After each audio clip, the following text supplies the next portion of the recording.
এই অবৈধ কর্তৃপক্ষের অবৈধ উপদেষ্টারা নিজেরা ঘোষণা দিয়েছে, ফ্যাসিলিটেট করেছে, এবং ঘটনার আগেই ঘটনা যে ঘটবে গোটা বাংলাদেশ কিন্তু সেভাবে অপেক্ষা করেছিল, যেন পূর্ব থেকে নির্ধারিত একটা শো হচ্ছে, একটা সিনেমা রিলিজ হচ্ছে, এরকম করেই কিন্তু প্রথম আলো, ডেইলি স্টার সহ বিভিন্ন গণমাধ্যম কর্মীদের উপরে হামলা চালানো হয়েছে। এবং আরেকটি দৃষ্টান্ত যে আমাদের মত প্রকাশের ক্ষেত্রে সিলেক্টিভ যে নৈতিকতা আমাদের মধ্যে আছে, এটি কিন্তু এর আগে জুলাই আগস্টের সময়ে বিটিভি সহ গণমাধ্যমের উপর হামলার ঘটনা আমরা দেখেছি। এটিএন বাংলা, একাত্তর টিভির উপরে হামলা হয়েছে।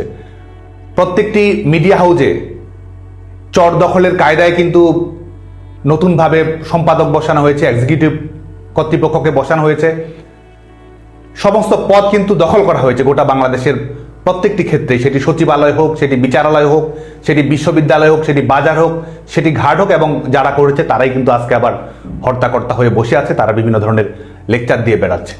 আপনি দেখুন যে আমাদের প্রথিতযশা সম্পাদক বরেণ্য সাংবাদিক নুরুল কবিরের উপর আক্রমণ পরিচালনা করা হয়েছে, এবং এক প্রকার মৃত্যুর মুখোমুখি তো তাকে ঠেলে দেওয়া হয়েছে। তিনি নিজের স্বীকারোক্তিতেই দিয়ে বলেছিলেন যে একজনের পুড়িয়ে মারার প্রচেষ্টাও কিন্তু থেকেছে। কিন্তু যারা আজকে প্রথম আলো, ডেইলি স্টার কিংবা অন্যান্য স্বনামধন্য সম্পাদক, এরা কিন্তু দীর্ঘ সময় ধরে সাংবাদিকতা করেছেন।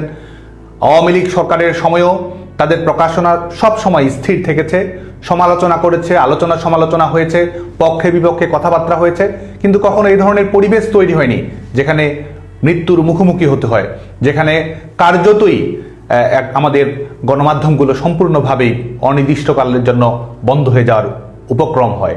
অনির্দিষ্টকালে শিক্ষা প্রতিষ্ঠান বন্ধ হতো, আজকে বলা যায় যে আমাদের গণমাধ্যমগুলোর অবস্থা এমনই দাঁড়িয়েছে। এবং একই দিনে আপনি দেখুন যে আমাদের সাংস্কৃতিক প্রতিষ্ঠান উদীচী এবং ছায়ানট, তাদের অফিস কার্যালয়ে হামলা, এই 5 আগস্ট পরবর্তী এই দখলদার সরকারের বাস্তবতায় গান গাওয়া, আউল বাউল, জাড়ি সাড়ি, মাজার, যাই হোক না কেন, পুঁথি গান হোক, ব্যান্ড সঙ্গীত হোক, ব্যান্ড সঙ্গীতের প্রত্যেকটি ক্ষেত্রে আপনি দেখবেন যে মফস্বলে, মেট্রোপলিটনে প্রোগ্রাম দেওয়া হচ্ছে, বন্ধ করে দেওয়া হচ্ছে, নিরাপত্তা নেই।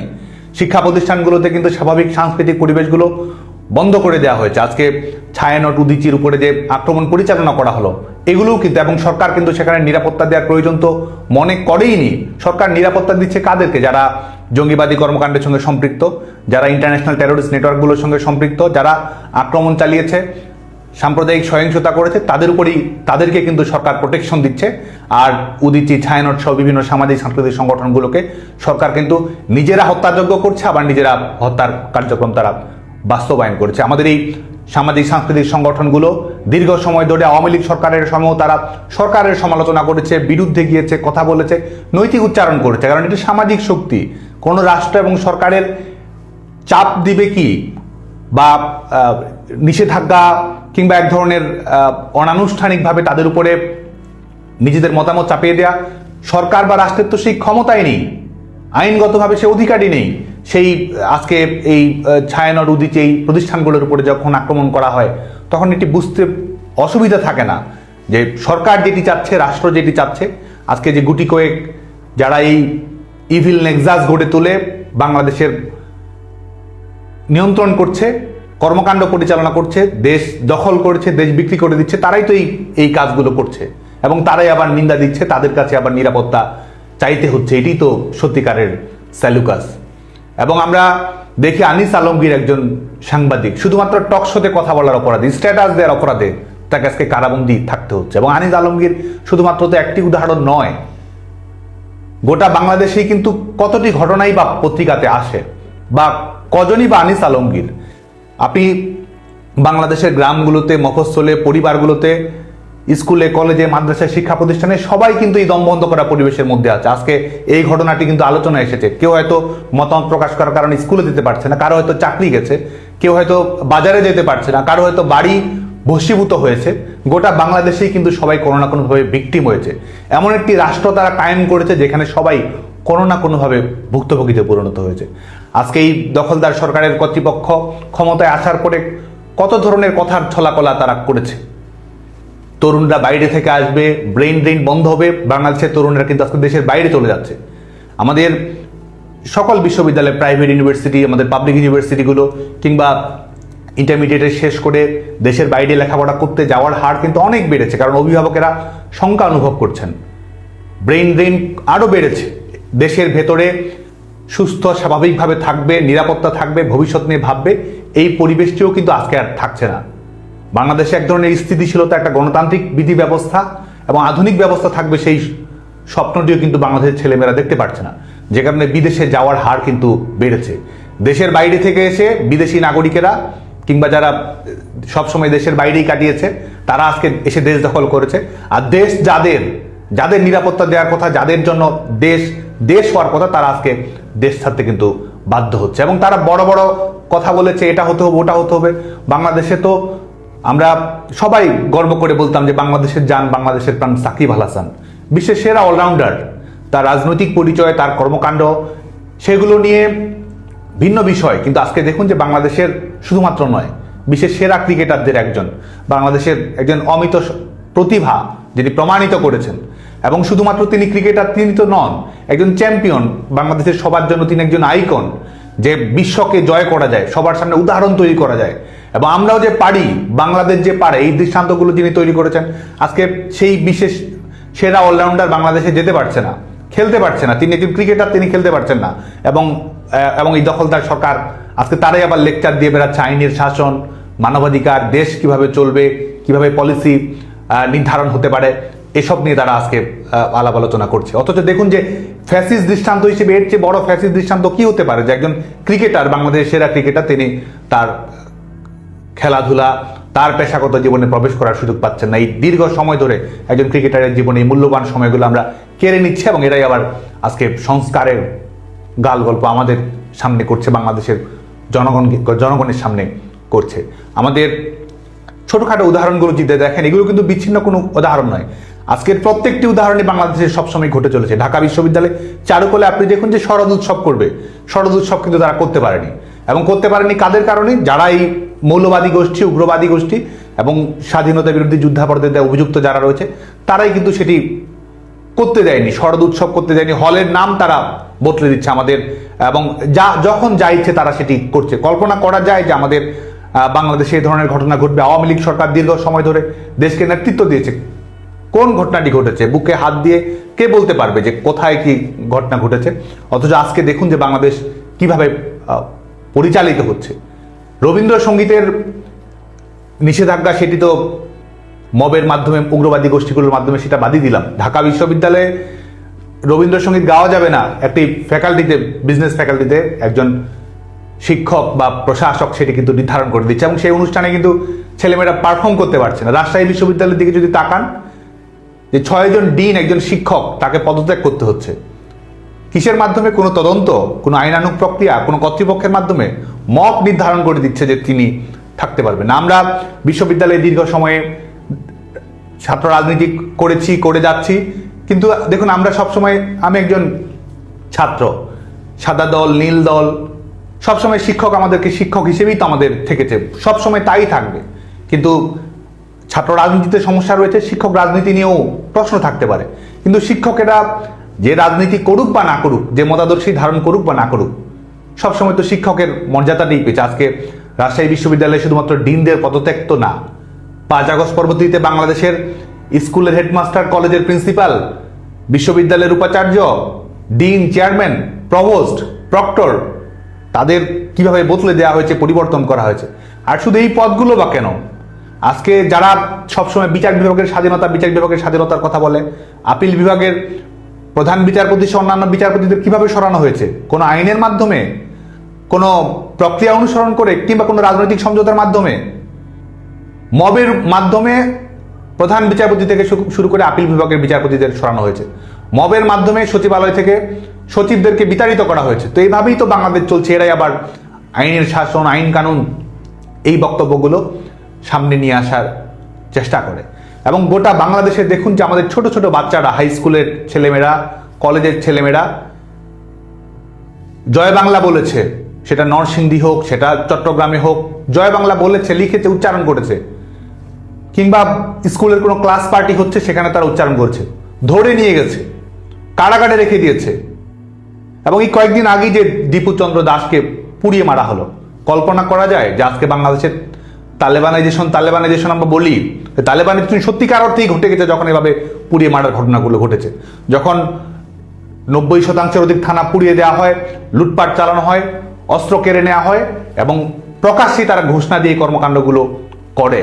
আজকে ছেলেকে না পেয়ে জায়নামাজে অবস্থানরত মাকে কুপিয়ে হত্যা করা হয়, মাকে না পেয়ে রাজনীতি করে তার ছেলেকে কিভাবে নিয়ে যাওয়া হয়েছে। ধানমন্ডি 32-এর ছোট্ট একটা ছেলে কিশোর নির্জন গেছে স্মৃতিটুকু রাখার জন্য, অথচ রাষ্ট্রের চোখে সেই যেন সন্ত্রাসী, রাষ্ট্রের চোখে সেই যেন সবচেয়ে বড় অপরাধী।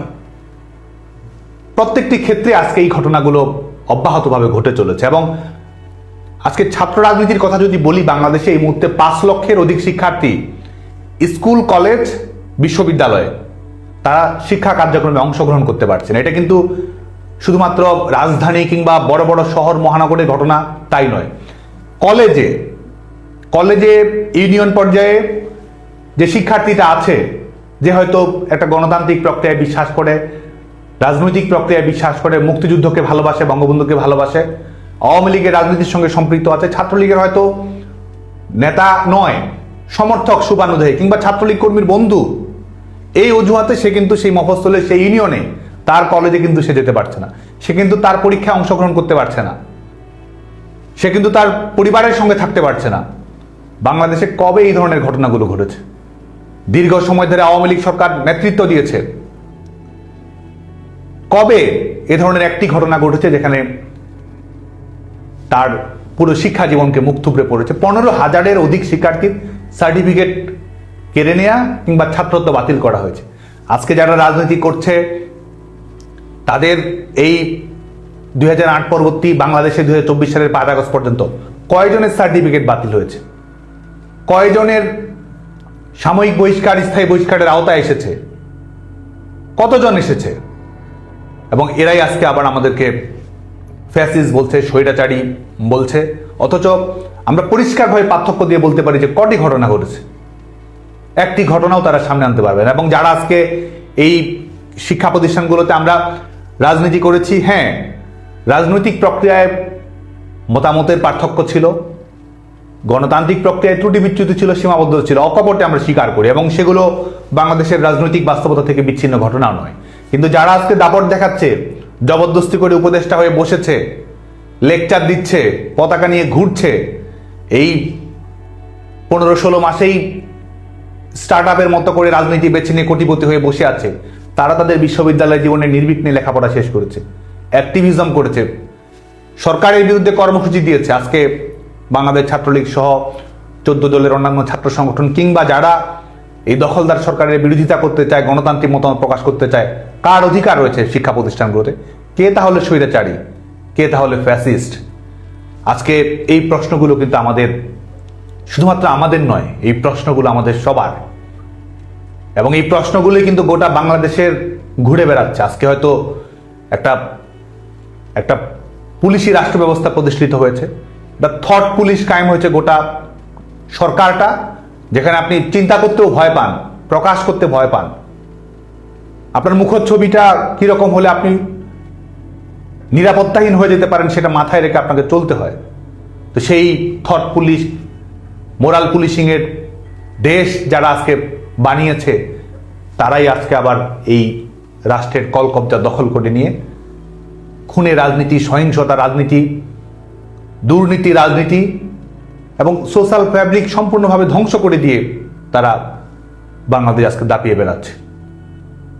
বাংলাদেশের মানুষ জানে যে কোনটি সত্য, বাংলাদেশের মানুষ জানে যে তার জন্য সবচেয়ে ভালো বিকল্প কোনটি, বাংলাদেশের মানুষ জানে যে তার জন্য কোনটি সবচেয়ে মর্যাদা কর। যে কারণে বাংলাদেশের মানুষ একটা কম্পিটিটিভ ডেমোক্রেসি চায়, বাংলাদেশের মানুষ লিবারেল ডেমোক্রেসি চায়, বাংলাদেশের মানুষ নির্বাচনের মাধ্যমে ক্ষমতার পরিবর্তন চায়, বাংলাদেশের মানুষ জনগণের অংশগ্রহণ চায়, জনগণের সিদ্ধান্ত চায়, বাংলাদেশের মানুষ তার রায়ের মাধ্যমে রাষ্ট্র ক্ষমতায় কেউ আসীন হবে কিংবা রাষ্ট্র ক্ষমতা থেকে সরে যাবে সেটি নির্ধারণ করতে হবে, সেটি চায়। আজকে যখন সেই বাস্তবতা নেয় তখনই বলতে হয় যে যারা ফ্যাসিস্ট তারাই আজকে বাংলাদেশ পরিচালনা করছে, যাদের হাতে রক্তের দাগ লেগে আছে তারাই আজকে আবার সভ্যতা ভব্যতার কথা বলে বেড়াচ্ছে। যে কারণে জীবনানন্দ দাশ এদেরকে উদ্দেশ্য করেই বলেছিলেন, যারা অন্ধ সবচেয়ে বেশি আর চোখে দেখে তারা। এই দখলদার সরকারের আচার আচরণ বৈশিষ্ট্য দেখে আসলে এই বাস্তবতাটি ফুটে আছে। বাংলাদেশের মানুষ তো আজকে বলছে যে আগেই ভালো ছিলাম, এবং বাংলাদেশের মানুষের এই আকুতিত বাস্তবতা দেখে, চারপাশটি দেখে, শুধুমাত্র তথ্য উপাত্ত পরিসংখ্যান তা তো না, সবকিছু দেখেই তো বাংলাদেশের মানুষ এই উপলব্ধিটা করছে। এবং প্রত্যেক দিনই কেউ না কেউ বলছে, প্রত্যেক দিনই কোনো না কোনো ঘটনা ঘটছে, এবং এরা বলছে যে শেখ হাসিনার আমলে তো এই ঘটনা ঘটেনি। এটি প্রমাণ করে যে প্রত্যেকটি ক্ষেত্রেই আইনের শাসনের প্যারামিটার হোক, গণতান্ত্রিক রাজনীতি হোক, মানুষের জন্য কল্যাণধর্মী রাজনীতি হোক, প্রত্যেকটা ক্ষেত্রেই বেটার সার্ভিস আওয়ামী লীগ দিয়েছে, অর্জন করেছে। আওয়ামী লীগ সরকার সেই আস্থাটা অর্জন করেছে, এবং আজকে সেই আস্থার পরীক্ষা যদি করতে চান, সেই রায় যদি নিতে চান, সেই বাস্তবতা যদি দেখতে চান, একটা স্বচ্ছ নিরপেক্ষ অন্তর্ভুক্তিমূলক ইলেকশন হোক, বাংলাদেশের মানুষ রায় দেবে। দখলদার কর্তৃপক্ষ তো রায় দিতে পারে না, জনগণ রায় দেবে, এবং জনগণের রায়ের মাধ্যমে রাষ্ট্র পরিচালিত হবে।